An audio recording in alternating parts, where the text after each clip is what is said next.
Começa agora mais um episódio do podcast Gotas de Esperança.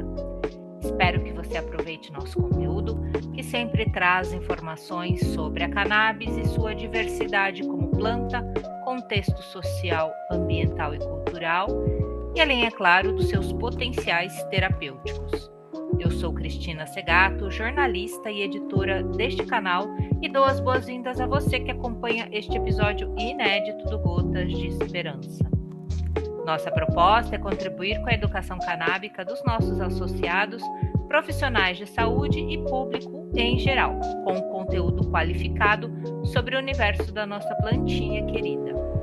Em cada episódio, teremos aqui cientistas, pacientes, advogados, médicos, dentistas, veterinários, com abordagem simples e objetiva, atualizando você sobre saúde, bem-estar, meio ambiente, legislação e outros temas. O podcast Gotas de Esperança é uma produção da Associação Abrace e você pode acessar esse e outros episódios pelo canal oficial da Abrace no YouTube, também no Spotify, procure por Gotas de Esperança no aplicativo, ou se preferir no site da Abrace, anota aí. Abrace Esperanca, tudo junto, sem cedilha.org.br. abraceesperanca.org.br. A Abrace Esperança é uma associação de pacientes localizada em João Pessoa, na Paraíba, autorizada desde 2017 pela Justiça Brasileira a cultivar e fornecer derivados da planta cannabis aos seus associados em forma de óleo e spray.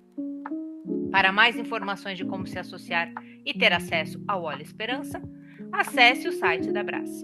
E hoje, nosso convidado deste episódio inédito do Gotas de Esperança é o Dr. Alexandre Stramandinoli, médico ortomolecular e integrativo, prescritor de cannabis medicinal e atua com uma abordagem ortocannabinoide. Nós vamos entender o que é isso. Mas a pauta de hoje é a campanha do Junho Vermelho, com foco em educação e a desmistificação da doação de sangue. Doutor, tudo bem? Seja muito bem-vindo aqui no nosso programa, no nosso podcast. Tudo bem com você?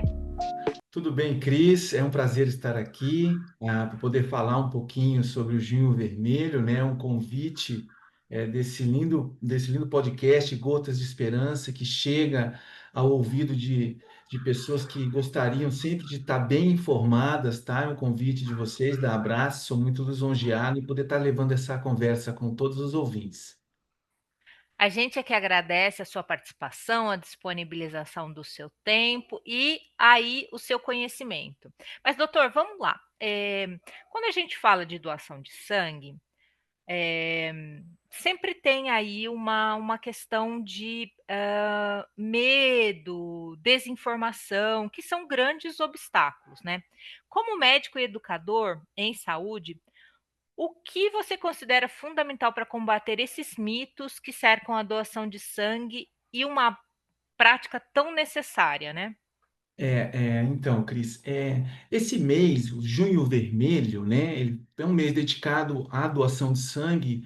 Ele culmina no dia 14 de junho, que é uma data que foi instituída como Dia Mundial do Doador de Sangue, foi colocada pela Assembleia Mundial de Saúde, onde o objetivo é estimular novos doadores, principalmente agradecer a todos que apoiam essa causa, que ela precisa ser permanente dia a dia, né? Essas campanhas, elas são muito importantes, uma vez que a falta de conscientização e a desinformação são os maiores entraves para incentivar a doação de sangue, né? Hoje existem muitos mitos que envolvem o processo em si da doação, e você hoje poder passar essa informação de qualidade, poder mostrar o impacto positivo da doação, são aspectos fundamentais que vão manter os estoques dos bancos de sangue, né? A gente poderia falar que os profissionais que são envolvidos em todas essas atividades, né? A gente tem que deixar bem claro para a população que o sangue é um componente que ele não pode ser fabricado. Ele não é um medicamento que você compra na farmácia, né? Ele não existe um substituto. E isso ele possui um prazo de validade. Então, a doação ela deve ser contínua, deve manter o material, que é o material humano, o sangue, sempre à disposição dos pacientes nos estoques dos bancos de sangue. Doutora, a minha pergunta ia ser exatamente essa, você já respondeu, né? Que era por que que a doação regular é tão essencial? Então, você já disse que tem prazo de validade, ou seja, é um produto, uma substância que não pode ser fabricada. Então, já respondeu. Mas se tiver alguma coisa para acrescentar, é ótimo, né? Essa daí, né? Por que que a gente precisa sempre estar doando sangue? E a abordagem integrativa também, né, de como que a gente pode ajudar as pessoas a manterem uma saúde apta para doar sangue. Então, muita gente acha que só deve doar o sangue em situações de emergência. E isso é um equívoco, né? Pelo fato do sangue ter um prazo de validade, ele não pode ser guardado por muito tempo. Para isso, essa doação regular, né, ela é muito importante. Por quê? Porque vai garantir que os estoques estejam prontos sempre quando aparecer um tipo de emergência.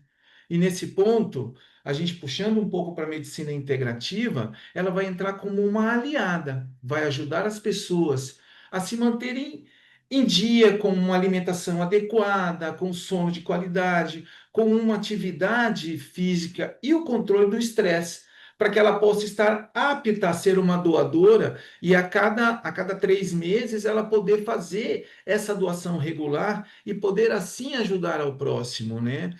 Ela vai estar cuidando da saúde dela como um todo para se preparar para ajudar ao próximo. Esse é o objetivo da nossa campanha. Maravilha, doutor. Eh, e a gente também agora vai falar um pouco da abordagem do sistema endocannabinoide, do uso da cannabis, né, como prática integrativa.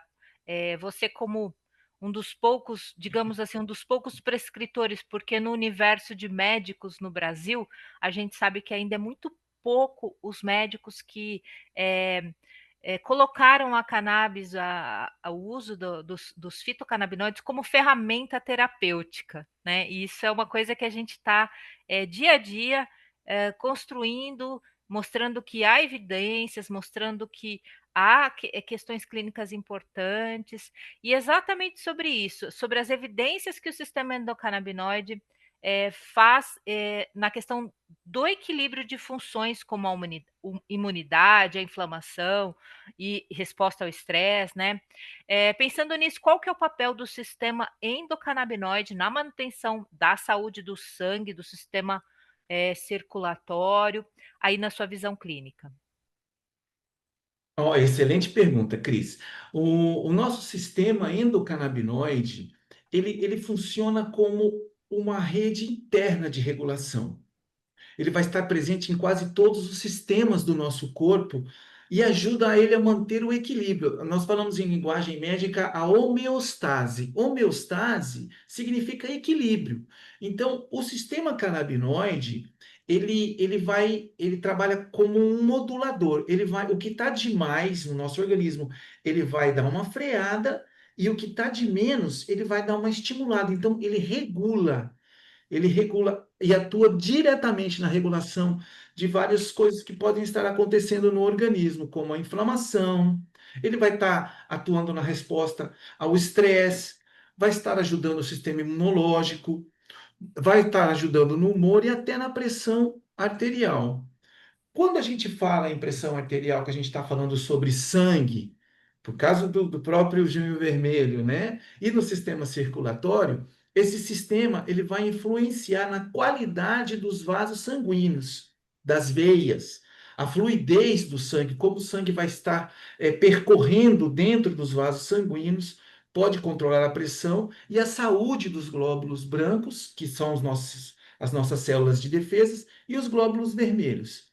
Quando esse sistema endocannabinoide ele se encontra em equilíbrio, sempre vai haver um menor risco de um processo inflamatório que é silencioso, que são comuns em pessoas que apresentam doenças crônicas. Por isso, eu acredito que as pessoas, ao entender e cuidar desse sistema, com o uso responsável dos fitocannabinoides, que é o que tem acontecido hoje a nível de Brasil, as pessoas têm tido mais informação, estão buscando com mais segurança a prescrição da cannabis medicinal, quando eles são indicados, né, por um médico responsável, vão ser um diferencial tanto na saúde cardiovascular quanto a saúde sanguínea. Perfeito, doutor. E agora uma pergunta que eu acho que muitas pessoas devem estar se fazendo. Pessoas que usam cannabis como fins terapêuticos, elas podem doar sangue? Quais são aí os cuidados? Como que dá para fazer esse manejo da doação e do uso medicinal da cannabis? Ah, excelente pergunta. Olha, essa é uma dúvida muito comum, Cris. Quem usa cannabis medicinal pode doar sangue? E a resposta é sim, pode, né? A nossa legislação brasileira ela não impede que usuários de cannabis doem, especialmente se for o uso medicinal e com um acompanhamento regular de um profissional. O mais importante hoje que nós temos que observar é que ele deve estar em boas condições de saúde, sem infecções e com seus exames laboratoriais em dia, né? É, particularmente, eu sempre oriento os meus pacientes a informarem o uso durante a triagem da doação, né? Para que tudo ocorra de uma forma tranquila e honesta. Sempre o que nós buscamos com os pacientes que são que utilizem a cannabis medicinal, né? A gente busca sempre a segurança, tanto para quem doa quanto para quem vai receber, né? Eu acredito que o foco na segurança é muito importante nesse momento. Com certeza, doutor. Agora, uma curiosidade minha, como é que foi que o senhor se interessou, pela abordagem, por prescrever cannabis medicinal? Foi alguma, questão pessoal? Geralmente as pessoas falam: "Ah, eu comecei a usar para insônia. Ah, eu comecei a usar para dor".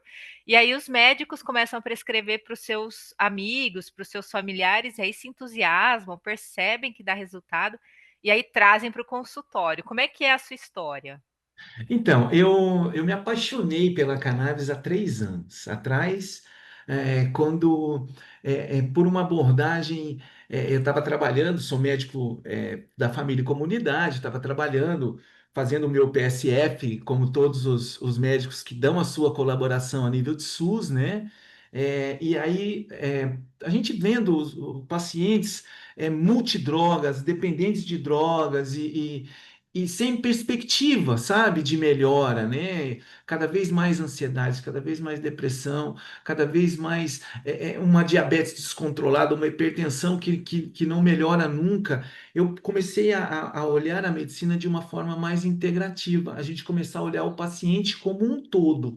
Comecei a me interessar sobre o que ele comia, como era o estilo de vida dele, como que se ele fazia alguma prática de exercício físico e o que a gente poderia fazer para levar uma melhoria dessa qualidade de vida dele, através de pequenas mudanças de hábitos. E nessa minha busca integrativa, para tratar o paciente de uma forma integral, foi quando eu conheci a cannabis medicinal, através do curso do Paticão, que foi o primeiro curso que eu fiz, né?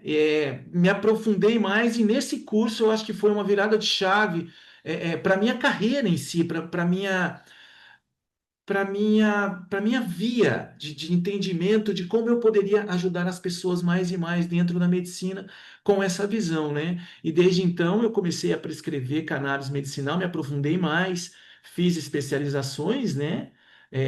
A nível nacional, tenho 2 ou 3 especializações de cursos para médico prescritor. Desde então, venho prescrevendo para os pacientes, entendendo que o sistema endocannabinoide faz parte do nosso organismo. Ele existe na membrana das nossas células. Eles estão ali presentes. A nossa missão hoje é poder levar essa desmistificação da cannabis como uma droga, né? Porque a gente, infelizmente, ainda escuta muito, ai, agora é maconha, agora é isso. Então, e não é por aí. Hoje a cannabis medicinal, ela vem regular, ela tem feito, assim, tratamentos fantásticos, né, de resultados nos pacientes, que só tem a agradecer. Por isso, o crescimento tão legal da, das pessoas que estão utilizando cannabis em geral, né, Cris? Exatamente. Aproveitando aí o gancho da sua resposta, como que é na sua prática clínica? As pessoas, os pacientes chegam no seu consultório já com o intuito, com o objetivo de fazer o uso, do tratamento com a cannabis, ou ainda tem preconceito, ainda quando você aborda, olha, vamos tentar a cannabis, as famílias ou o próprio paciente ainda ficam inseguros? E se sim, como que é a sua abordagem para explicar que é um tratamento extremamente seguro, que é uma planta milenar usada pela humanidade há tantos anos, que não há relato de morte pelo, pela cannabis, ou seja, as pessoas morrem porque comeram amendoim e têm algum tipo de alergia, mas não morrem por causa de cannabis. Então, assim, é um tratamento seguro, né? Como é que é no seu consultório, no dia a dia, essa prática clínica? Então, é bem legal essa pergunta, porque são dois tipos de pacientes. Tem o paciente que se informa, entendeu? E vê algum vídeo, como tá em ascensão, né, a difusão do sistema de tratamento com a cannabis medicinal, né? Ah, as pessoas elas veem um vídeo e buscam maiores informações, e aí a gente faz todo uma abordagem didática para que ela entenda que é um medicamento natural, que é um medicamento que vai regular e que vai, eventualmente, se um paciente está tomando aí 5, 6 medicamentos, várias tomas por dia, então é uma quantidade exorbitante de medicamentos que a cannabis, através do seu sistema de regulação a nível de organismo, devagarzinho, com um acompanhamento adequado, vai retirando alguns desses medicamentos. Já no meu caso, como médico integrativo, né, eu vou trabalhar a parte de alimentação, vou trabalhar a parte nutricional celular, vou saber o que está faltando, porque às vezes está faltando na célula selênio, às vezes está faltando zinco. Então, a gente nutre a célula de uma maneira especial para que o próprio organismo não adoeça. Essa é a medicina preventiva, a medicina integrativa.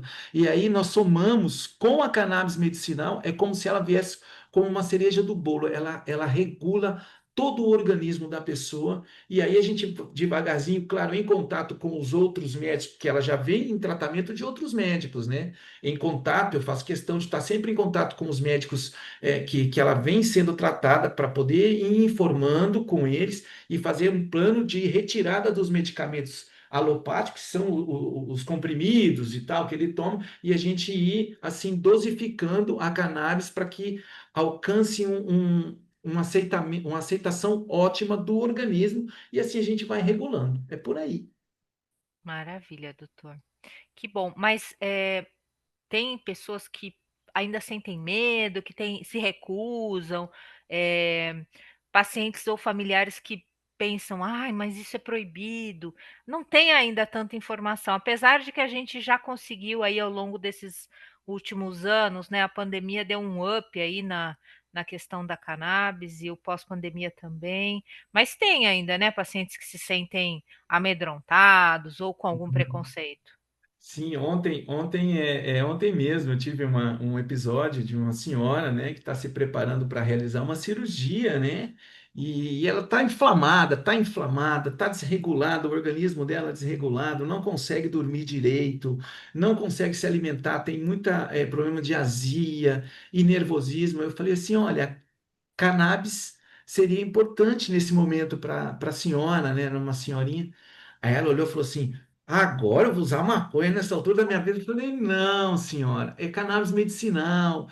A parte psicodélica, a gente fala, a parte que é a psicodelismo, ele é 0,02% de máximo regulamentado pela Anvisa. Então, não tem isso, é a parte medicinal. Mas sim, existe sim essa demonização, né, que foi criada nos anos de 1900, ainda lá nos Estados Unidos, né, falam que foi após a lei seca dos Estados Unidos que eles não tinham mais o que fazer, que não conseguiram, né, segurar, a frear a bebida nos Estados Unidos e tiveram que voltar o foco para alguma outra proibição e proibiram a cannabis. Desde então, ela vem sido tratada como uma coisa maléfica, né, quando ela é utilizada como droga, né? Mas não, volta e meia a gente tem tido cada vez mais relatos positivos do que negativos. Já foi muitos relatos negativos, mas hoje, graças à informação da população que a gente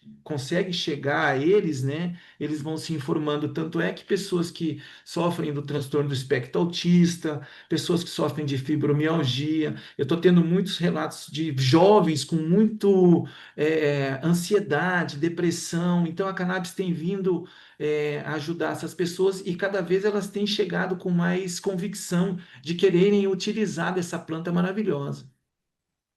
Maravilha. E para os seus colegas de profissão, médicos e médicas, que ainda ou se sentem inseguro, ou a gente ouve muito, tá, doutor? Que paciente chegando na Abraço e dizendo: ai, meu médico não diz que não tem evidência científica, portanto, ele não trabalha com cannabis. O que você diria para o seu colega de trabalho, de profissão? Então, na semana passada eu tive uma visita até num centro oncológico, né, colocando para o corpo clínico da clínica oncológica para que eles pudessem usar a mão do sistema endocannabinoide na ajuda dos pacientes que estão em tratamento de quimio e rádio, né, que é um tratamento muito invasivo, dolorido. O paciente perde a fome, tem dor crônica, não dorme bem, e a cannabis poderia regular isso tudo. E infelizmente esse médico falou: não, eu não vou receitar isso ainda. Então, a falta de informação. Eu acredito que as pessoas é, elas têm que se informar, os médicos também têm que entender que o sistema endocannabinoide é um sistema natural presente no nosso organismo e que a gente poder regular eles só vai trazer benefícios aos pacientes, sabe? A minha mensagem hoje para todos que estão nos ouvindo é que cuidem do seu corpo, cuidem da sua mente, cuidem do próximo, tá? Nós vivemos num mundo que muitas vezes a gente se desconecta do que é essencial. Então, doar sangue é um gesto simples, é um gesto rápido que pode salvar até 4 vidas, sabe? Cada doação é um presente que a gente dá sem exatamente saber para quem que vai chegar, né? E talvez seja o maior símbolo de solidariedade hoje no mundo. Doar é preciso você estar bem com você mesmo, estar bem de saúde. Por isso, cuidar de uma forma integral, alimentando-se bem, dormindo com qualidade, praticando atividade física, né? A gente tem que valorizar hoje em dia, Cris, a prevenção, né? Investir em campanhas educativas e, principalmente, eu acho que criar uma cultura, tanto da classe médica quanto da população em geral, né? Para que isso seja cada vez parte do nosso dia a dia, né? É, eu gostaria de agradecer enormemente o convite, né, tanto do podcast Gotas de Esperança, através da Cris, né, através da Abrace, que é onde eu estou aqui em João Pessoa, na Paraíba, né, é a sede da Abrace, né, estou sempre em contato com o pessoal lá, meus pacientes são usuários lá da cooperativa, né, são associados, né, e só tenho a agradecer a tudo. Muito obrigado, um grande abraço. A gente é que agradece a sua participação aqui no podcast Gotas de Esperança. Olha, foi muito interessante esse assunto, um assunto que a gente está trazendo aqui pela primeira vez, a questão da doação de sangue. Essa sua mensagem foi muito forte e muito obrigada, doutor. Muito obrigada por participar.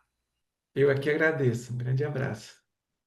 Termina aqui mais um episódio do podcast Gotas de Esperança, produzido pela Associação Abrace, trazendo entrevistas e debates sobre o cenário do uso da cannabis terapêutica no Brasil. Toda semana um novo episódio no canal oficial da Abrace no YouTube e também no Spotify, e você pode acessar pelo site da Abrace. Te espero na próxima semana. Um abraço, até lá.